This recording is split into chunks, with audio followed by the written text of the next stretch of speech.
دیگه جونم براتون بگه قافیه ها حضورش در شعر کلاسیک اجباریه و حتی در شعر نو، اما ردیف ها نه، اختیاری هن. ردیف ها ردیف میشن، ردیف شدن تو همه بیتا.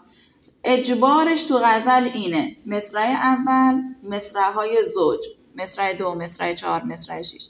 ولی تو مثنوی به گونه دیگر، توی رباعی به گونه دیگر. رباعی 2 تا از ایناست، 2 خطشه. 2 بیتی 2 خط از غزله، رباعی 2 خط از غزله از نظر ظاهر. قصیده مثل غزله، ولی مثنوی 2 تا قافیه هاش با هم فرق دارن. چرا اینجوریه؟ به خاطر اینکه شاعر قدرت داستان سرایی داشته باشه. خب اگه قرار باشه که همه قافیه ها رو اینجوری جور در بیارن، مثلا داستان، راستان، باستان، نمیدونم اینجوری بخوان همه رو هماهنگ کنن، چجوری شاهنامه فردوسی 60,000 بیت خلق بشه؟ 60,000 تا از این کلمه ها ما نداریم که.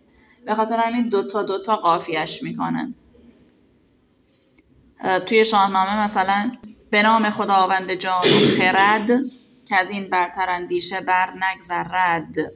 خداوند نام و خداوند جای، دیدین اونجا خرد و بر نگذرد. خداوند نام و خداوند جای، خداوند روزیده رهنمای. جای و رهنمای. خط دوم عوض شد، دوباره خط سوم عوض میشه. ز نام و نشان و گمان برتر است، نگارنده بر شده گوهر است. برتر، گوهر. حالا دیدین است و اومد ردیف کرد. ز نام و نشان و گمان برتر است، نگارنده بر شده گوهر است. اجبار نبود ولی شعر بهش حکم میکرد که داشته باشه. به بینندگان آفریننده را، به بینندگان یعنی با چشمای خودت، آفریننده را خداوند رو نبینی، نمیبینی.